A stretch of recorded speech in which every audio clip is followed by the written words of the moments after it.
একটা ছোট্ট প্রশ্ন করতে পারেন যে হুজুর, আমরা তো অনেক সময় দেখছি যে দরিদ্র বিবাহ করছে, সে দরিদ্রই থাকে, ধনী হয় না। তো কি হলো? আল্লাহ তো বলছেন সে গরিব হলে তাকে ধনী বানাই দিবেন।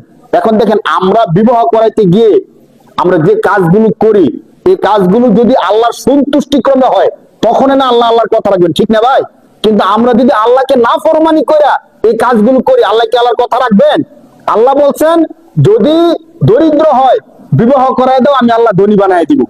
কিন্তু আমরা বিবাহ করাইতে গিয়ে সেটা এমন কিছু কাজ করি যে কাজগুলোর দ্বারা আল্লাহ নারাজ হয়, আল্লাহর রসুলও নারাজ হয়। যার কারণে বিবাহের মধ্যে আল্লাহ তো ধনী বানাইবে দূরের কথা, বিবাহের পরের দিন থেকেই আমাদের সংসারের মধ্যে, দাম্পত্য জীবনের মধ্যে মারামারি, কাটাকাটি, বিশৃঙ্খলা লেগেই থাকে। আপনাকে যদি বলি যে দুইটা সম্পর্ক, কোন সম্পর্কের মধ্যে সবচেয়ে বেশি মনোমালিন্য হয়, আপনি বলবেন বিয়ে বা শ্বশুর শাশুড়ির যে সম্পর্কটা আছে, এই সম্পর্কের মধ্যে সবচেয়ে বেশি মনোমালিন্য হয়। যত ভালোই হোক, আপনি বিবাহ করায় দেন, বিবাহ করায় দেওয়ার 1 বছর 2 বছরের মাথায় আপনি দেখবেন শ্বশুর বাড়ি আর বাবার বাড়ির সাথে দ্বন্দ্ব লাগবে। আমাদের সমাজের মধ্যে লাগে কি লাগে না বলেন?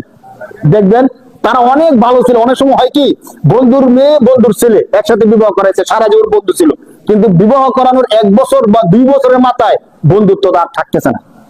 এই সমস্যা ওই সমস্যা, ঠিক মতো যৌতুক দেওয়ার কথা ছিল, যৌতুক দেয় নাই, ছেলেকে বাইক দেওয়ার কথা ছিল, দেয় নাই, মেয়ের উপর অত্যাচার করে, এই করে সেই করে, এগুলোর মাধ্যমে ঝগড়াঝাটি লেগেই থাকে।